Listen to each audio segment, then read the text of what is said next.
ಎಲ್ರಿಗೂ ನಮಸ್ಕಾರ. Indian palette ಚಾನಲ್ಗೆ ಸ್ವಾಗತ. ನಾನಿವತ್ತು ಜಿಲೇಬಿ ಮಾಡೋದು ತೋರಿಸ್ತಾ ಇದ್ದೀನಿ. ಅದಕ್ಕೆ ಏನೇನು ಪದಾರ್ಥಗಳು ಬೇಕಂತ ನೋಡೋಣ. ಮೈದಾ ಹಿಟ್ಟು, ಸಕ್ಕರೆ, ಏಲಕ್ಕಿ, ಅಡುಗೆ ಸೋಡಾ, ತುಪ್ಪ, ನಿಂಬೆಹಣ್ಣು, ಫುಡ್ ಕಲರ್ ಚೂರು ಇಟ್ಕೊಂಡಿದ್ದೀನಿ, ಹಾಗೆ ನೀರು ಬೇಕು. ಜಿಲೇಬಿಗೆ ಮೊದಲು ಸಕ್ಕರೆ ಪಾಕ ನಾನು ರೆಡಿ ಮಾಡ್ಕೋತಾ ಇದ್ದೀನಿ. ನಾನು 1 ಬಟ್ಲು ಸಕ್ಕರೆ ತಗೊಂಡಿದ್ದೀನಿ. ಅದೇ ಅಳತೆ ನೀರು ಹಾಕೋತಾ ಇದ್ದೀನಿ, ಸಕ್ಕರೆ ಮುಳುಗೋಷ್ಟು. ಇವಾಗ ಈ ರೀತಿ ಕಲಿಸ್ತಾ ಇರಬೇಕು, ಇಲ್ಲಾಂದರೆ ಸಕ್ಕರೆ ತಳ ಹಿಡಿದು ಬಿಡತ್ತೆ. ಕರ್ಗೋ ತನಕ ನೀಟಾಗಿ ಕಲಿಸ್ಕೊತಾ ಇರಬೇಕು. ನಾನು ಕುಂಕುಮ ಕೇಸರಿ ಇರುತ್ತಲ್ಲ, ಒಂದು 4 ದಳ ಹಾಕ್ತಾ ಇದ್ದೀನಿ ಇದರಲ್ಲಿ. ಇದು ತುಂಬ ಸಕ್ಕರೆ ಎಳೆ ಪಾಕ ಬರೋದೇನು ಬೇಡ. ಸಕ್ಕರೆ ಕರಗಿಬಿಟ್ಟು ಒಂದು 4 ನಿಮಿಷ ಆದರೆ ನಿಮ್ಗೆ ಗೊತ್ತಾಗುತ್ತೆ, ಒಂಚೂರು ಅಂಟಂಟು ಬರುತ್ತೆ, ಅಷ್ಟಾದರೆ ಸಾಕು ಜಿಲೇಬಿಗೆ. ನಾನು 1 ಚಿಟಿಕೆ ಅಷ್ಟು ಫುಡ್ ಕಲರ್ ಯೆಲ್ಲೋ ಕಲರ್ ತೊಗೊಂಡಿದ್ದೆ, ಅದನ್ನು ಹಾಕೋತಾ ಇದ್ದೀನಿ. ಇದು ಆಪ್ಷನಲ್ಲು, ಬೇಕು ಅಂದರೆ ಹಾಕೋಬೋದು, ಇಲ್ಲಾಂದರೆ ಬೇಡ. ನಾನಿಲ್ಲಿ ಯೆಲ್ಲೋ ಕಲರ್ ಹಾಕೊಂಡಿದ್ದೀನಿ. ಇದರಲ್ಲೇ ಆರೆಂಜ್ ಕಲರ್ ಕೂಡ ಬರುತ್ತೆ, ಅದನ್ನು ಹಾಕೋಬೋದು. ಬೇಡ, ಫುಡ್ ಕಲರ್ ಬೇಡ ಅಂದವರು 1 ಚಿಟಿಕೆ ಅರಿಶಿನ ಹಾಕೋಬೋದು. ಜಿಲೇಬಿ ಒಂಚೂರು ಬಣ್ಣ ಇದ್ರೆ ನೋಡಕ್ ಚಂದ ಇರತ್ತಲ್ಲ, ಅದಕ್ಕೋಸ್ಕರ ಹಾಕಿದ್ರೆ ನೋಡಕ್ಕೂ ಚೆನ್ನಾಗಿರತ್ತೆ. ಸ್ವಲ್ಪ ಏಲಕ್ಕಿ ಪುಡಿ ಮಾಡಿ ಇಟ್ಕೊಂಡಿದ್ದೆ, ಅದನ್ನು ಹಾಕ್ತಾ ಇದ್ದೀನಿ.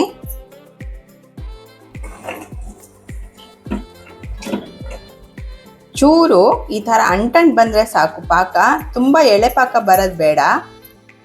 ಆಗಿದೆ. ಇವಾಗ ನಾನು ಸ್ಟವ್ ಆಫ್ ಮಾಡ್ಕೋತಾ ಇದ್ದೀನಿ. ಆಫ್ ಮಾಡಿಕೊಂಡು ನಾನು ಒಂದು ಅರ್ಧ ನಿಂಬೆ ಹಣ್ಣು ರಸನ ಹಿಂಡ್ಕೋತಾ ಇದ್ದೀನಿ, ಇಲ್ಲಾಂದರೆ ಗಟ್ಟಿ ಆದಷ್ಟು ಬೇಗ ಕ್ರಿಸ್ಟಲ್ ಆಗೋಗುತ್ತೆ, ಅಂದರೆ ಸಕ್ಕರೆ ಆಗೋಗುತ್ತೆ ಪಾಕ.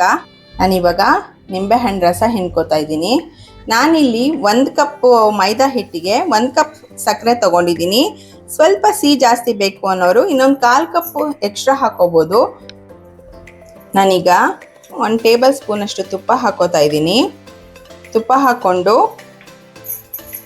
ಅದೇ ಸ್ಪೂನಲ್ಲೇ 1 ಟೇಬಲ್ ಸ್ಪೂನಷ್ಟು ನಿಂಬೆಹಣ್ಣು ರಸ ಹಾಕೋತಾ ಇದ್ದೀನಿ. ನಾನಿಲ್ಲಿ ಜಿಲೇಬಿಗೆ ಮೊಸರು ಹಾಕ್ತಾ ಇಲ್ಲ, ನಿಂಬೆಹಣ್ಣು ರಸ ಹಾಕ್ತಾ ಇದ್ದೀನಿ. ಇವಾಗ ಈ ರೀತಿ ಕಲಿಸ್ಕೋಬೇಕು. ತುಪ್ಪ ಹಾಗೆ ನಿಂಬೆಹಣ್ಣು ರಸ ನೀಟಾಗಿ ಹೊಂದ್ಬಿಡ್ಬೇಕು. ನೋಡಿ, ಈ ರೀತಿ ಆಗಬೇಕು. ತುಪ್ಪದ ಜೊತೆಗೆ ನಿಂಬೆಹಣ್ಣು ರಸ ಬೆರಿಬೇಕು.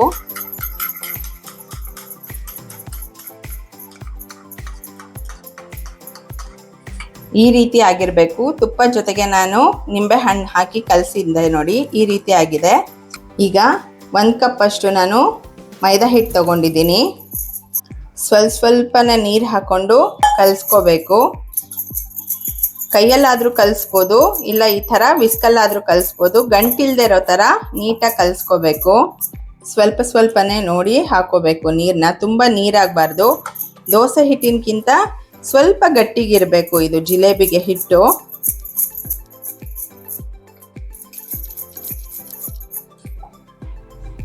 ನೋಡಿ, ಈ ರೀತಿ ಆಗಿರಬೇಕು ಹಿಟ್ಟು. ಈ ಹಂತದಲ್ಲಿ ನಾನು ಕಲಿಸ್ಕೊಂಡಿದ್ದೀನಿ ನೀಟಾಗಿ. ಇವಾಗ ನೋಡಿ, ಇವಾಗ ನಾನು ತುಪ್ಪ ಮತ್ತು ನಿಂಬೆಹಣ್ಣು ಮಿಕ್ಸ್ ಮಾಡಿ ಇಟ್ಕೊಂಡಿದ್ನಲ್ಲ, ನಾನು ಮೊಸರು ಬದಲಿಗೆ ನಿಂಬೆಹಣ್ಣು ಹಾಕ್ತಿರೋದು. ಇದನ್ನು ಹಾಕಿ ಕಲಿಸ್ಕೊಂಬಿಡೋಣ ನೀಟಾಗಿ.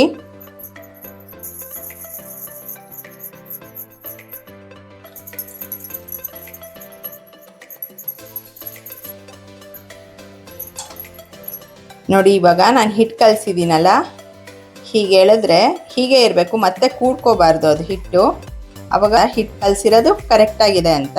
ಇವಾಗ ನಾನು ಜಿಲೇಬಿ ಮಾಡೋಕ್ಕೆ ಎಣ್ಣೆ ಕಾಯಿಸ್ಕೊತಾ ಇದ್ದೀನಿ. ಎಣ್ಣೆ ಕಾಯಕ್ಕಿಟ್ಟಿದ್ದೀನಿ. ಇವಾಗ ಎಣ್ಣೆ ಕಾಯೋಷ್ಟರಲ್ಲಿ ಹಿಟ್ಟಿಗೆ 1 ಚಿಟಿಕೆ ಸೋಡಾ ಹಾಕ್ಕೊಂಡಿದ್ದೀನಿ. ಹಾಗೆ ಫುಡ್ ಕಲರ್ ಕೂಡ 1 ಚಿಟಿಕೆ ಹಾಕೋತಾ ಇದ್ದೀನಿ, ಜಾಸ್ತಿ ಬೇಡ.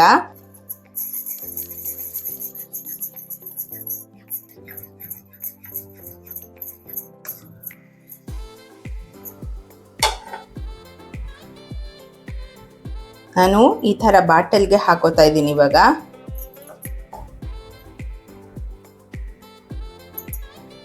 ಇವಾಗ ಎಣ್ಣೆ ಕಾದಿದೆ. ಮೀಡಿಯಂ ಫ್ಲೇಮಲ್ಲೇ ಕರಿಬೇಕು ಎಲ್ಲ ಸಿಹಿ ಪದಾರ್ಥಗಳನ್ನೆಲ್ಲ. ಇದು ಇನ್ಸ್ಟಂಟ್ ಜಿಲೇಬಿ, ಒಂದು 1/2 ಅವರಲ್ಲೆಲ್ಲ ಮಾಡಿಬಿಡ್ಬೋದು. ಮೊಸರು ಹಾಕಿ ಕಲಸಿ 1-2-3 ಗಂಟೆ ಕಾಲ ನೆನೆಸಿಡೋದು ಏನೂ ಬೇಡ. ಆರಾಮಾಗಿ ಬೇಗನೆ ಆಗಿಬಿಡತ್ತೆ. ತುಪ್ಪ ಮತ್ತು ನಿಂಬೆಹಣ್ಣು ಹಾಕೋದ್ರಿಂದ ತುಂಬ ಗರಿಗರಿಯಾಗಿರತ್ತೆ, ರುಚಿಯಾಗೂ ಇರತ್ತೆ.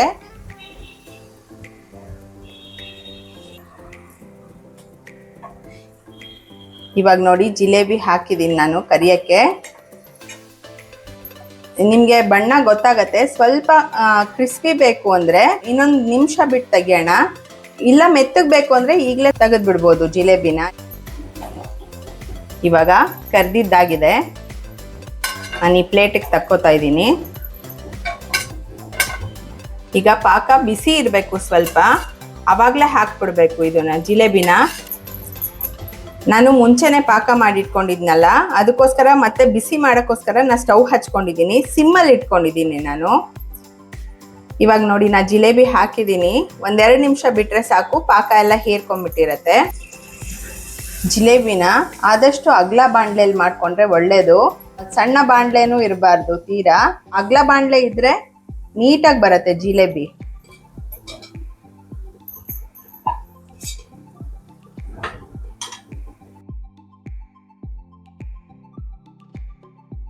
ನೋಡಿ ಈ ರೀತಿ ನಾನು ಮನೇಲಿ ಜಿಲೇಬಿ ಮಾಡಿದ್ದೀನಿ. ನೀವು ಒಮ್ಮೆ ಮನೇಲಿ ಈ ರೀತಿ ಜಿಲೇಬಿನ ಟ್ರೈ ಮಾಡಿ ನೋಡಿ, ಹೇಗೆ ಬಂತು ಅಂತ ನನಗೆ ಕಮೆಂಟ್ ಮೂಲಕ ತಿಳಿಸೋದನ್ನು ಪ್ಲೀಸ್ ಮರಿಬೇಡಿ. ಹಾಗೆ ಲೈಕ್, ಶೇರ್, ಸಬ್ಸ್ಕ್ರೈಬ್ ಮಾಡೋ ಮೂಲಕ ನಮ್ಮನ್ನು ಹೀಗೆ ಸಪೋರ್ಟ್ ಮಾಡ್ತಾ ಇರಿ. ಮತ್ತೆ ಹೊಸ ರುಚಿಯೊಂದಿಗೆ ಮುಂದಿನ ವಿಡಿಯೋದಲ್ಲಿ ಸಿಗೋಣ. ನಮಸ್ಕಾರ.